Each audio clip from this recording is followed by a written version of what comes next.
hands down through chaturanga.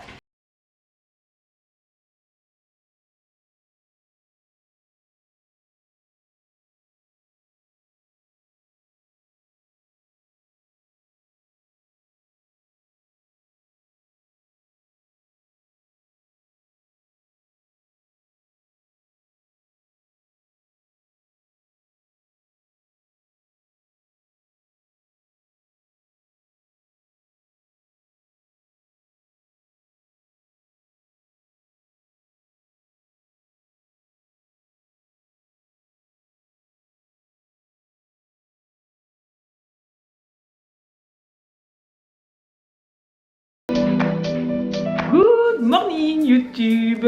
Pour le déjeuner, c'est un burrito. Enfin, c'est les restes des burritos d'hier. D'ailleurs, j'ai les images. Ce qu'on va faire maintenant, c'est qu'on va se faire des burritos. Donc, avec l'accent. Donc, les espèces de wraps, vous savez, qu'on cuit à même la poêle. Enfin bon, j'appelle ça des burritos. Peut-être que ça n'a rien à voir, mais on va faire ça. Alors, on va utiliser ma recette des wraps. Très facile, hein, les ingrédients de la recette.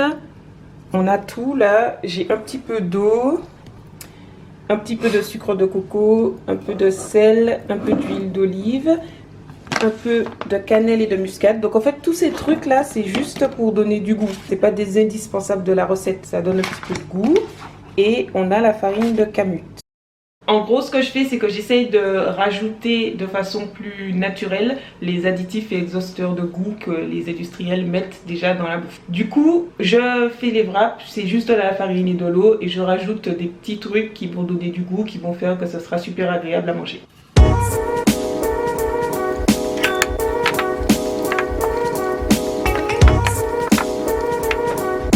Ce qu'on va faire, c'est qu'on va cuire de côté, pré-cuire de côté, retourner, mettre la garniture et essayer de replier.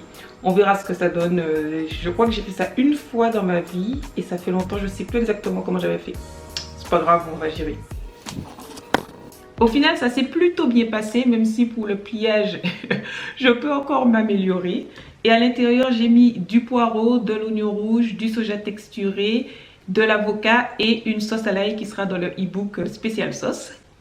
En accompagnement, c'est de la mâche avec de l'ail et du persil. Le persil pour aider un peu avec la laine d'ail.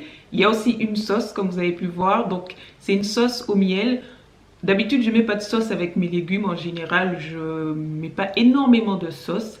Mais étant donné que je teste beaucoup de sauces pour le e-book, je ne vais pas les jeter. Le thème du jour, c'est un peu blabla, ça sera un peu une impro. J'avais pas de sujet et en plus vous êtes hyper nombreux à me poser des questions pour savoir si je fais le jeûne intermittent, qu'est-ce que ça m'apporte, etc. Et plutôt que de répondre individuellement à chaque fois, je me suis dit que il était temps d'aborder le sujet en vidéo une bonne fois pour toutes. Pour ceux qui ne connaissent pas le jeûne intermittent, il s'agit tout simplement de jeûner par intermittence. Non mais c'est pas de ma faute si tout est dit dans le titre. Je vais vous donner un exemple concret. Le jeûne intermittent le plus connu, par exemple, c'est le 16-8. Il s'agit donc de jeûner pendant 16 heures et de manger pendant 8 heures. Typiquement, vous jeûnez de 20 heures jusqu'à midi et ensuite vous pouvez manger de midi jusqu'à 20 heures. Et ça tous les jours. Il y a d'autres formes de jeûne intermittent avec des périodes où vous pouvez manger qui sont plus ou moins longues, mais je pense que vous avez saisi l'essentiel.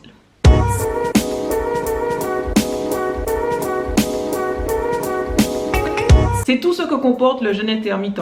Donc c'est pas un régime puisqu'il n'y a pas de restriction par rapport à l'alimentation, c'est plutôt un mode de vie, vous voyez. En réalité, il y a pas mal d'études qui montrent que le jeûne sous certaines conditions est bénéfique et de toute façon, il faut savoir que vous jeûnez tous les jours par intermittence dans tous les cas.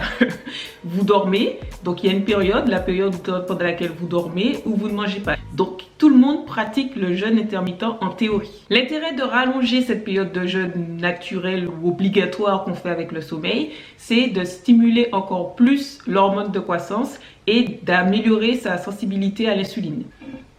Finito. Le carotte cake d'hier, j'ai rien inventé.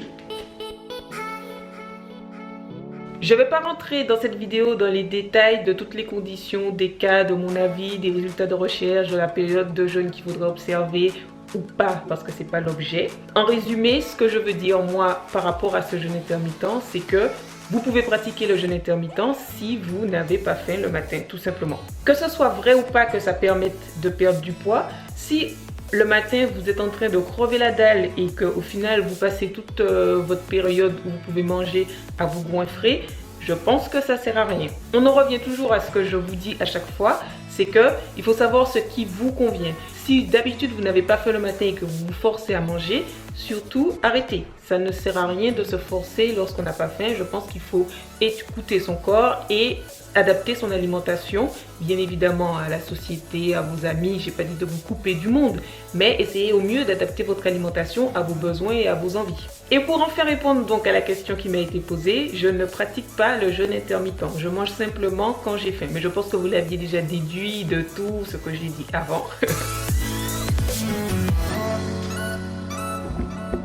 C'est encore un petit pain brioché, décidément, j'en fais plein en ce moment, mais c'est parce que j'essaie d'adapter la recette pour les personnes qui n'ont pas du lait de cajou et qui n'ont pas non plus de purée de coco, donc qui utilisent l'huile de coco. Pour l'instant, je suis arrivée à la conclusion qu'il faut rajouter entre 0 et 65 g de farine de kamut.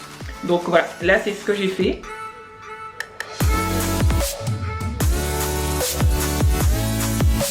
Et c'est plutôt pas mal. Je pense que le mieux, plutôt que de rajouter de la farine, serait de mettre moins de lait. Donc j'ai aussi modifié la recette pour proposer cette option. Mais dans tous les cas, si vous n'avez pas exactement... C'est mieux avec le lait de cajou maison et la purée de coco. Mais si vous n'avez pas exactement les ingrédients de la recette, vous pourrez vous en sortir d'une façon ou d'une autre. Pour en finir dans ce vlog, en tout cas avec le sujet du jeûne intermittent, quand je suis en Martinique, je mange le matin. Tout simplement parce que j'ai faim. Alors est-ce que ça a changé ma santé ?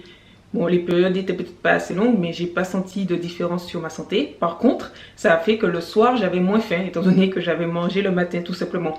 Donc ça n'a pas non plus modifié mon poids, ni rien. Peut-être aussi simplement que ma période de jeûne dans la vie de tous les jours, en tout cas dans ma vie en métropole, n'est pas assez longue pour que je puisse ressentir au bénéfice.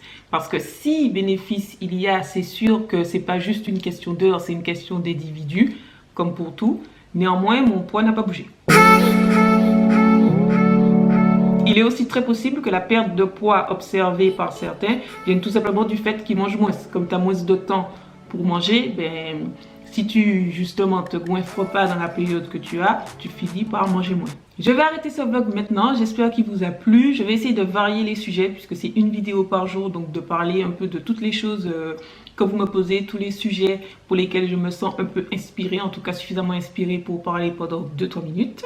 Pas non plus d'idées pour le thème de demain, mais j'espère que vous serez là. Merci d'avoir regardé ce vlog, merci pour votre soutien et à demain.